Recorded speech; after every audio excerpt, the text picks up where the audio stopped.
And now it's time for the Indy Art Show! The Indy Art Show! The Indy Art Show! Yay! Woohoo! Featuring the hostess with the mostest, Maria of Haunted Gypsy! And also featuring undiscovered talent that's alive and looking for love and support within your very own community. We are your neighbors, your creative neighbors. Yep, we're the ones that turned your neighborhood into a vibrant arts district, causing property values to rise. We're the ones that take your neighborhood and make it a fun and joyful place for everyone to live. So show us some love. Show us some love. Show us some love.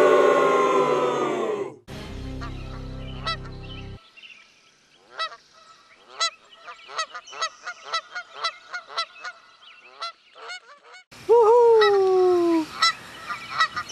Hey everybody on Facebook and Periscope. We are here on the Indy Art Show, showcasing undiscovered artists. We have really exciting guests today. I'm going to adjust these cameras so that you can see them.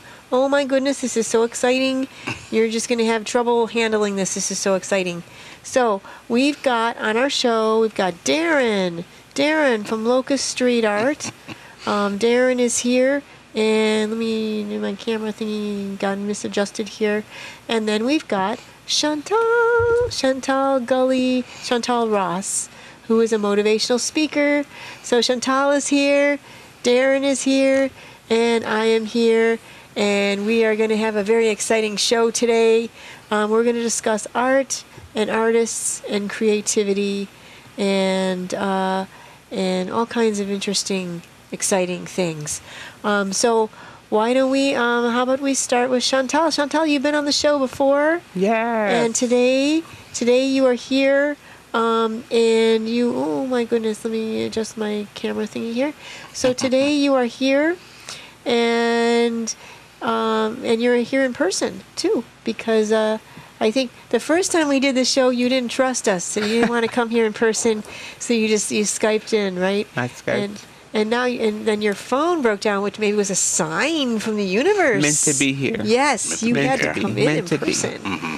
And then, you were talking about maybe being a regular guest on this show, which you sort of are already, because you've already been on here twice. I mean, this is your second time. This is my second time, and third time is a term. Yeah. Mm-hmm. And we shoot 2 episodes each time, so technically, weren't you on both episodes? No, you were only on one. You were only on one, because you came late, so today you'll probably end up being on 2, because if you stay for the entire shoot, which is optional. But I mean, we do have a gun to your head, but you can always, you don't need to pay attention to the gun. It's just a gun. I mean, come on, it's not like you have to be on this show. Slightly off camera. Yeah. So Chantal, do you want to tell our viewers, because we got millions of viewers out there. Hello. You want to tell our millions and millions of viewers about what you do, and how you do it, and why you do it, and anything else you want to tell our viewers? I mean, this is the Indie Art Show, so if you have any ideas about art and creativity, that's great too. And if not, just tell us what you do. Beautiful. Well, I first want to be just say it's an honor to be here. I think I'm very thankful for the invite. For my second time around here. Mari, thank you for your invitation to the Indie Art Show. Well, my name is Chantal C. Ross, and I always like to use C. Ross because that's my middle initial, and there's something about it. I'll explain to you probably as we go on, as you get to know me better, what C means. But Chantal C. Ross, and what I basically do, I'm the president, CEO of a business called Queen Rise Up. And what we do, we empower all women to know their worth, helping that woman turn her I can't into I can, because Queen, guess what? No matter what it is, yes, you can. So that's my job. I believe that's my assignment, and that's what I've been given to do. And I'm taking this platform with Mary here at the Indie Art Show just to use it to all of our advantage at the end of the day. I don't know what you're going to want to know about me, but that's the goal with Queen Rise Up, empowering all women. All right, name, rank, and serial number. My goodness, this is a hold up. Show us your tax records right now. Okay, pretty awesome. All right, let me do the switcheroo on the camera. Ooh, here. All right, and Darren, you want to tell us about yourself? I know you also have a podcast, and you're teaching art at Locust Street. Yeah. And what else? What you doing? I'm an art instructor, photographer, designer. I teach over at Locust Street Art, which is a free art school for the community. I also have a podcast, too, actually, Art Rock Live and the Conscious Kickback.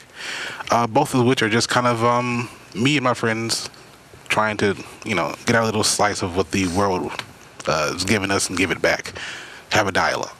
But yeah, that's kind of generally me. I'm just an artist. I make things. Make things. You're a photographer and a painter. Is that right? Yes. I have been a photographer professionally for 8 years now, and actually started painting later on in life. But I do that now a lot too. So, well. Okay. Are you had any shows coming up? I have a clothing show coming up at Locust Street. Actually, I had a first Friday, my first official solo show, which was amazing. I typically do art shows every year with a group of people called the Refine Series, but we haven't done it this year. Probably get back to that next year. But I do have a project coming up called the Hue Project, which is a continuation of the first Friday from this year. Don't have any real details on that yet, but the photo series is coming up. Okay, great. And great, awesome. And then Chantal, I think I forgot to ask you too about your projects. What projects? I know early in the morning you do a phone call, right? A motivational. I do. I do what I call like a live through Facebook Live. I do every morning, Monday through Friday, 6:45 to 7 a.m. And what it does, the purpose of it is to inspire that woman to get up, get in position, and get ready to start her journey of life. Sometimes it's as simple as just starting out the day, but get up, rise up. So it's from 6:45 Monday through Friday, just 15 minutes. Just a boost of power or encouragement or motivation. I like to talk about sometimes strong topics depending on how things are given to me, but that you come from that place to a new place. And it starts with the way you think. And so I do it every single day, 6:45 to 7 o'clock on Facebook. So join me. Oh, wait, how do they join you? What's the Facebook? The name of the, absolutely, is Queen Rise Up, empowering all women to know their worth. That's the page. So Queen Rise Up, empowering Queen or Queens? Queen. Just Queen. Just okay. Queen. Okay. Because it's, even though it's plural, but it's to everyone that tunes in. So that's you. So Queen Rise Up, empowering all women to know your worth. That is the page. Beautiful. Very nice. Thank you. Very nice. All right, so here on the Indy Art Show, so I'm happy to have you guys on here, and basically what we talk about on the show is the plight of artists. And one thing that really interests me is how hard it is for artists to earn a living. I've gotten into debates with people on this, and I want to hear your different points of view, because I think you might have different points of view on this, you as a motivational speaker and you as an artist yourself. I personally feel that most artists do struggle, and I usually either hear one of two things. I hear the motivational people, not you necessarily, but just like some people who say, you can do anything you want to do, you can make a lot of money as an artist, it's possible. That's often what I hear from people is that, like yeah, sure, of course you can make money as an artist. Why not? It's possible. Sure. But then I hear the polar opposite, which is, no, you just need to get a day job, and even though you hate it, you just have to suck it up and stick with that day job, even though you're miserable all the time, and just try to find time for your art on the other side of it. And no one seems to have like a sort of an in-between kind of idea of, it is possible to earn a living as an artist, but here are some things you'll need to do. Here are some steps to take. Right. We all need to come together and help. There's no real, I don't see a lot of people doing anything practical in that area. It's mostly, like either it's too positive, which is kind of like, oh, your head's in the clouds. Yeah, of course. And, people want their kids to be painters because they know it's easy to make money as a painter. Or you get the people who are like, if you're a painter, you have to work 40, 50, 60 hours a week at a job you hate and then stay up all night painting and drink lots of alcohol to keep yourself going, and your life must be difficult. So anyway, I'm just wondering what you guys, what your take is on that, and how, if you have different views on this that you can share, as far as artists and making money. And I think we did talk too before we started taping about before we started recording, about Lewis Hyde's book, The Gift, in which he basically says that artists, creative people, are givers, and it's really difficult for givers to make money in a capitalist, unregulated sort of capitalist society, because you really have to think about taking and what you can get. Right. So I want to hear both of your opinions. So who wants to start with your own ideas on? Well, I believe, I'm just going to say this is my point of view, because I'm really launching out into the deep, even as being a motivational speaker, because we have, as artists, we want to give. Yeah. But then you have this, I believe there's a moment you have to choose. And I believe as an artist, your content, what you're giving, and do you want to get paid for it? When I initiated Queen Rise Up as an artist, I wasn't expecting to get paid. I want give. And I just believe that, because when you're giving of yourself, you're giving of your belief, what you believe in, to others, to get them to kind of come on the same bandwagon with you. That isn't easy, first of all, because you got to get them to believe in you the way you believe in you. Right. That's not easy. True. And now you're going to make some money. Do you want to make money while you do it? It's a choice. And I think like your content. Or do you, it is kind of complicated. Just being an artist, I was even sitting here thinking about it, trying to dialogue about it. It's not easy. No, there's so many layers to it. It's like, you know what? This is the thing I think a lot about, because I am a stubborn person, right? So let me preface all this with this. I've been an artist since I was a kid. I knew from Jump Street that's where I was gonna go. What that meant, had no idea. Yeah. I assumed, didn't really know. So as I got older,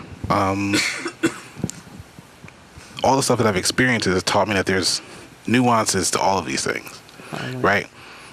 Being an artist, pure and simple, is a thing that people just do, right? If you write, you're going to write. If you draw, you're going to draw. If you paint, you're going to paint. If you do whatever you do artistically, regardless of money, you're going to do it. It's, part of like breathing for some of us. Sure. So the making it so that that's what you do and that's what you get paid to do is a whole nother thing in and of itself. And honestly, a lot of us aren't taught the basics of how to build a business, let alone build ourselves into a business. Right? It's a whole different set of school or tools or skills that you have to learn. Absolutely. And that's the biggest issue with artists, because I think what you said to begin with is perfect. You have to make the decision, like, do you make art because you just want to make art? Or do you want this to be a job? Right? You want to support yourself doing it? It's totally possible. It's just not necessarily easy. You know what I mean? There's a level of luck that goes into it. Networking, knowing people. Do people want the things you make? Because sometimes when you're an artist, you make stuff and you really like it, but if nobody wants it, it's still beautiful. It's just for you. And I call that content. What is your content? Right. Where are you? But see, that in a way, that's where the censorship kind of comes in, though. You know what I mean? The censorship of the artist, because then it's kind of like you can't really create art from your heart. Right. You have to think, when you're creating art, what do people want? And so I feel like that's where... I think the best part about what's happening now is that used to be, because like I've never been big into the art gallery scene. Yeah. It never appealed to me even when I was a kid. Like, it seemed cool to like know all these older artists who had been in like shows and in museums. But the gallery scene now is cliquey. Like there's a group of people, and it's less about being an artist, it's more about networking. Yeah. And like if this person approves your artwork, then it's cool. It's great. You can sell it for $1,000, and that's fine. But it's not that work is better than somebody else's. It's that this group of people said, no, this is definitely worth $10,000 because we've said so. Yeah. So it's not even about art. It's very political in the art space. But because of the internet and things like this, you can make anything and then just kind of push it out to the world. Right. And somebody will like it. Like, it may not be like a mass of people, but you don't need a mass of people. But they can prevent you from showing it. Like YouTube has ways of preventing you from seeing your videos. This is true. But we also have all of these external places that have popped up that allow people to build their own communities. Like, DeviantArt is one of those places where there's a lot of super ridiculously talented people there. YouTube is it was better before. It's a little weird now. It's gotten super corporate. Yes, Google took over. That's exactly that. Right. Yeah, Google. But there are people who've built their whole careers now from like just playing music, doing covers, and people are like, "This is amazing. I'll give you money. Just keep doing it." And I think when you do that, 'cause sometimes those perspectives can put you like in this box, put you in this box and stop you from really being who you are. Right. And you said something too, that some people have just taken that platform and say, I'll just play music and get paid for it. And that's how, I guess you hope and pray to get discovered by that. Right. I don't know how it goes, but I'm learning too that when I'm out, when I'm doing my motivational speeches, you'll see your content that you give. Some people gravitate to certain content. And so then there's certain content they won't gravitate to. So that kind of puts me in a box to say I need to just give this type of content when you really want to give something else. Right. But because they're not gravitating to that, what you think as an artist is or a motivational speaker is what they want to hear, you change kind of like who you are so you can get the audience. Yeah. And I think that's hard too. Yeah. Yeah. I feel like it's a kind of censorship in a way. It really is, but now it's where you still have to make that choice. Right. Yeah. Do I want to get paid Right. as that motivational speaker or that artist, or do I just want to keep giving what I feel the people want, Right. not what the people want? And I feel like on that note too, like one of the things that we run into as artists is the process of making art is a self-discovery, right? Like you're not just born and then you are the artist that you'll become. You spend time learning what that is. So in the process of that happening, if you run into those situations where you're like, am I gonna give on this one, or am I gonna like yield and start making things because I feel like this is what is gonna get me where I want to go? And that, for a lot of artists, is where the sticking point happens, right? I make whatever type of art because this is how I feel, and I'm not changing it for anybody. Might mean that's what you're gonna do, And you're not gonna get. you're just not gonna get paid. You'll get self gratification, Right. Yeah. But you won't get paid. For Right. And it. I mean, even on smaller levels, like being able to explain what the art is to somebody, it may touch one person, right? But from the purely altruistic artist standpoint, Right. is that like not the point? Right. It's like I made this because maybe what I'm feeling, somebody else will understand, Right. right? And I think, and I'm more of a visual artist side, but I guess it's music too. Everything like art to me is you taking your internal experience and then turning it into something else for other people to experience, however that is. I love it. Right. Yeah. So, Communication. like, that is being able to accurately communicate. That is what makes like good art. And because of that, I feel like there's always going to be some audience, because we're all going through the same types of things on some level. Sure. Right? There's a group of people who are just, it doesn't matter race, religion, creed, what part of the planet you're on. Like, puberty sucks for everybody. It just does. Across the board, doesn't matter. Love is hard. That first heartbreak sucks True. for everybody. Right. So being able to communicate that through art is like, it's a phenomenal thing. It just depends, how do you get people to see it on a broader platform. It's so funny you say that, because I created like this cup, and on the cup is like me wrapping my hair with this but in the inside, you can feel how you want to get that artistic feel out of you and to express it on the outside. And on the cup, it's like you and you're gloating on the cup, and then on it have like Queen Rise Up. Right. And to me, I can feel the empowerment inside of me, and I want to express it and put it on the cup. But I did get a sale, but I'm not getting these sales. You understand? Right. I'm like, okay, no one caught it. Did you not see it? Did you not feel the vision? Did you not feel the passion? Did you not feel the pain? Did you not feel the rise? Get your cup now. You know, it's like, wait. So you don't know, you know. So I'm like, I got this box waiting to be sold. Thank God for the sales that I did get. But you're like, you know what? That was a piece of my heart that I gave. Yeah. And so as artists, we give our heart and we give our best. Right. It's why we're so sensitive about our art too. Like, this is really a rejection of your art is like a personal thing for people. Yeah. It really is. Yeah. Even though you say, you know what, it's going to be okay. Can I tell you something?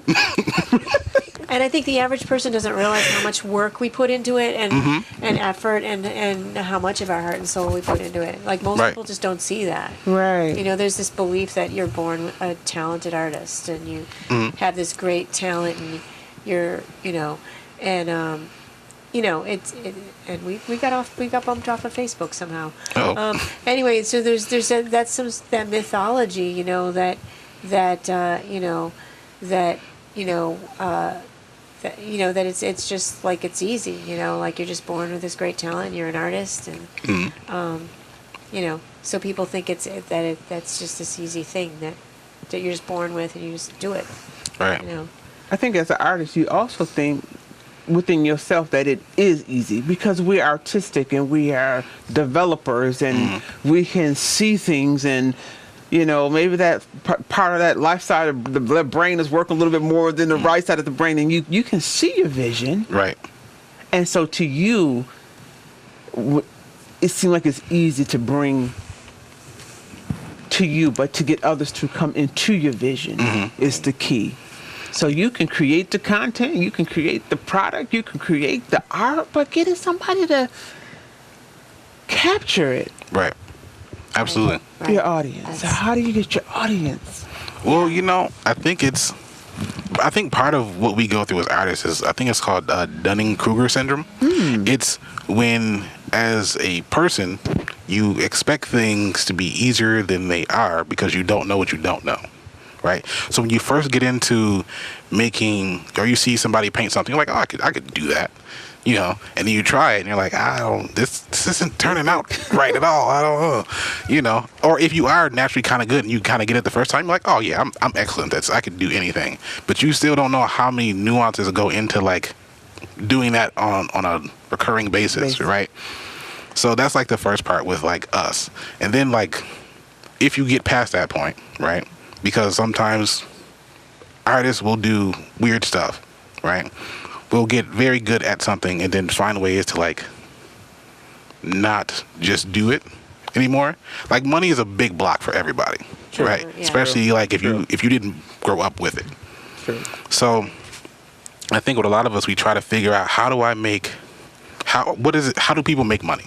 How do you even go about that whole process to begin with? Right. Like, even if I was an artist, how am I going to get resources so that I'm not like trying to figure out how to feed myself tomorrow? Correct. Right. With the turning yourself into a business is like an advanced thing. So with a lot of us who are trying to like figure out how to be an artist and be a business and make ourselves the business and still like maintain ourselves, it's difficult. Is it? But this is a great discussion. I think we should continue it. For the Facebook and Periscope viewers, it'll probably be in 10 minutes. For the YouTube and cable access video viewers, it'll probably be in another week or two. So we'll continue this discussion. Thank you for checking us out at the Indy Art Show, everyone. And really like to see you. Thank you so much. We'll be back again, and you'll see Chantel Ross and Darren at our next episode, our next podcast. And we appreciate you. I dig the music. Listening. This is a good send-off. Good vibe, right? Yeah. I like it too because I wrote it. Nice. I wish I could get everybody. I'm loving it. So all you folks on Facebook and Periscope and Virtual Land will be back in a few minutes. This is our first episode of the day for the art show. Thanks for listening, showcasing undiscovered talent. People who are not yet rich and famous but should be, and to be continued. You gotta watch where you're going. You gotta watch where you're going. I'm just trying to live my life here, alright? Just trying to eat my cat food, drink my water, chase after mice. That's all I want to do. And you keep stepping on me, you keep sitting on me, you just won't leave me alone. Look, I let you pet me, okay? I let you pet me because I know it makes you feel good, okay? But that doesn't give you the right to step on my tail, alright? Leave my tail alone. Okay? Leave my tail alone. Leave my freaking tail alone, alright? Alright? I'm gonna say it. I'm just gonna say it. I'm gonna say it right now. Leave my freaking tail alone. Alright? You wanna pet me? Okay. You go ahead. You pet my fur. You let me purr. Great. Good. I'm happy. You're happy. But leave my freaking tail alone. And stop stepping on my paws. Alright? My paws, my tail, it's my tail. Alright? This is my tail. Not your tail, my tail. Alright? I will wag my tail when I want to. I will purr when I want to. I will let you know when I need something. Alright? Leave my freaking tail alone. It's my tail. Alright? It just so happens it's my tail. Alright? So I don't need you to step on it, please. Like I said, I'm just trying to live my freaking life over here. You keep freaking stepping on me. I don't know what that's about, but it's gotta stop. It's gotta stop now. I don't know what that's about, but it's just gotta stop. Leave my freaking tail alone.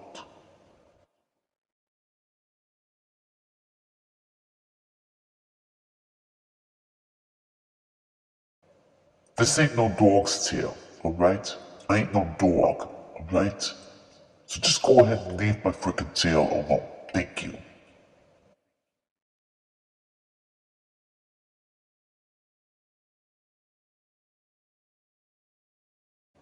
Look, I let you pet me, alright?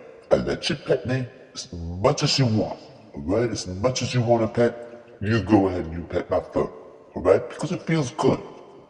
I let you pet me because it feels good, alright? You can pet me anytime you want, but you stay off of my tail. Stay off of my freaking tail. Look, I let you pet me because it feels good, alright? It feels good, yeah, I admit it. That's why I purr, alright? But stay off my freaking tail.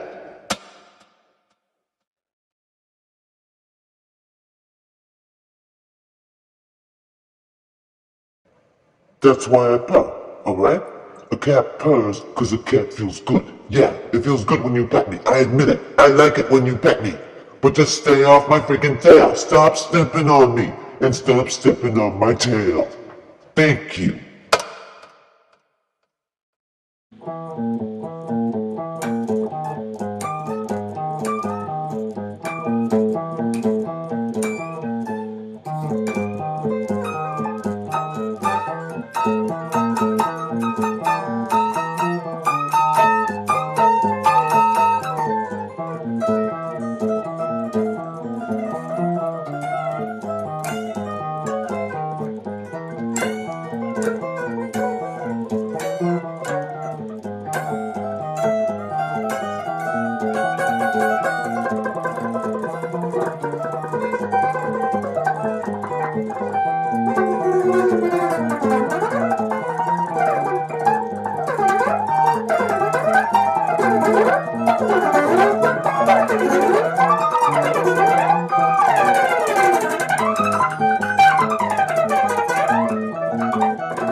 and also featuring undiscovered talent that's alive and looking for love and support within your very own community. We are your neighbors, your creative neighbors. Yep, we're the ones that turned your neighborhood into a vibrant arts district, causing property values to rise. We're the ones that take your neighborhood and make it a fun and joyful place for everyone to live. So show us some love. Show us some love. Show us some love.